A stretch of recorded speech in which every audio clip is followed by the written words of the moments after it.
Hello everyone and welcome back to another album review. In this video I'm going to review Forhist, self-titled. Now here is the selling point for this album. This is made by Vindsval, who is known for being one of the main and founding members of Bluetooth Nord, and this debut is inspired by the 90s Norwegian black metal scene. That's it. That's all you need to know for this album. Goodbye. Now, if this is not a great selling point for you and you're not interested into listening to this album, then it might be because you're not that familiar with Bluetooth Nord, or you might not like their music, and I can kinda get it because their sound is of an acquired taste. But here's the thing, even for those who are fans of Bluetooth Nord, you're not going to get something all that much different over here. Even if you can find inspirations of old school classic Norwegian black metal, structurally and melodically, this is another Bluetooth Nord album to the core. So this might throw some people off because you're not going to get something that much unique with this project, because this is basically another Bluetooth Nord album in disguise with a different name. This album though lacks some of the avant-garde and experimental elements that you find with some of the latest releases of Bluetooth Nord. This one is much more straightforward to the raw, atmospheric and melodic black metal sound, and the closest this album gets is with the Memoria Vetusta series,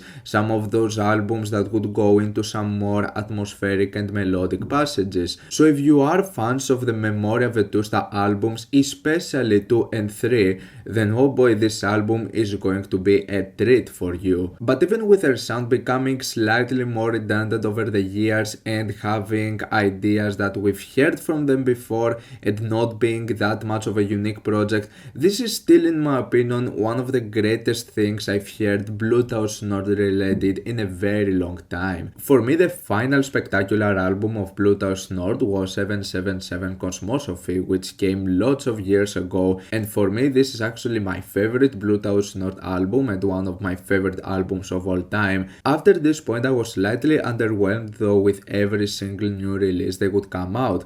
I didn't really enjoy Memoria Vetusta 3 as much. It was an okay album, but that's all about it. And yes, even Hallucinogen, while this album was highly praised and is considered one of the greatest new releases of Bluetooth Nord, I still couldn't really get that much into this album. I do appreciate it though for what it is, and I get it why it's considered such a great release. There are some spectacular ideas over here, especially in the first track. However, the execution in some of those tracks was not really my cup of tea. For me, this debut of Forhist ended up becoming extremely promising, and if there's going to be another album with this name in the future, I'm definitely looking forward to it because I really enjoy the sound of this thing. When it comes to approaches, riffs and melodies, you're basically going to get a Bluetooth Nord experience, and this for me it's awesome because the sound and the production on this thing is spectacular, and in my opinion it contains some of the greatest riffs I've heard from Bluetooth Nord in a very long time. Just with the very first track, the way it starts, just the way it kicks things off, I knew I was going to fall in love with this track, and in my opinion the very first track is spectacular. Amazing riffs, amazing sound production, amazing structures, a superb black metal song, and I was hoping that the rest of the album is going to go in this direction as well. Does it though? Well, it actually takes a while since we get into another highlight, but anything in between is still pretty good. It might just not be as breathtaking as the very first song, which in my opinion it's also one of those songs that goes the closest into this more Norwegian style black metal. The main thing that makes some of the tracks feel a bit closer to like Norwegian black metal style is some of the keyboards, which really have a vintage feel to them. They're put in a few occasions in tracks like 4 for example, and it makes for the main vintage aesthetic. Also, the overwhelming amount of field recordings of birds and rain throughout this entire project adds up to the experience, as it really gives this occult feel like walking alone in the forest in the dark. Now getting into the track listing, we have the track 2, which in my opinion it's just a pretty decent dynamic song that has some nice passages. In my opinion, the track 3 contains some of the greatest riffs out of this entire project. However, I wanted this song to be a bit longer.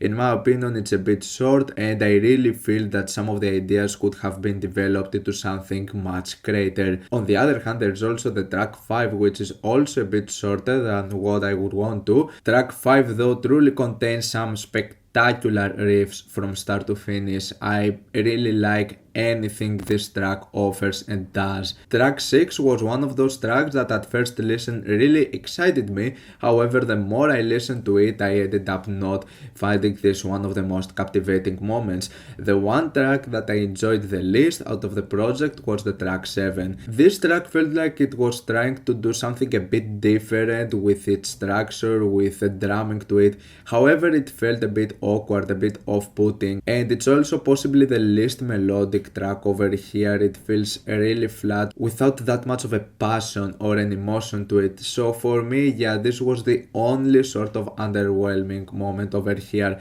The album though ends on a really high note with the final track. It contains some spectacular riffs and some great approaches that you can only get from Bluetooth Nord and their really unique and signature sound. Especially like the second half of this track feels so much like a conclusion that you hear in multiple Bluetooth Nord tracks. It has such a gorgeous signature sound with some amazing structures to it. This is also something that in my opinion happens with the fourth track. The second half has some spectacular signature Bluetooth Nord riffs, however the first half of this track sort of underwhelmed me, so it's not one of my biggest highlights. So if you are familiar with the sound of Bluetooth Nord, especially to some of their more melodic and atmospheric material, then you pretty much know what to expect. But this in my opinion ends up being a good thing, as it contains some of the greatest ideas I've heard in a Bluetooth related album in many years. Even if the album reaches its peak with the very first song, it still has enough material to keep you invested. This is a beautiful, gorgeous album and it's definitely going to be one of my favorite ones in terms of black metal in 2021. I'm going to give Forhist a 7+ out of 10.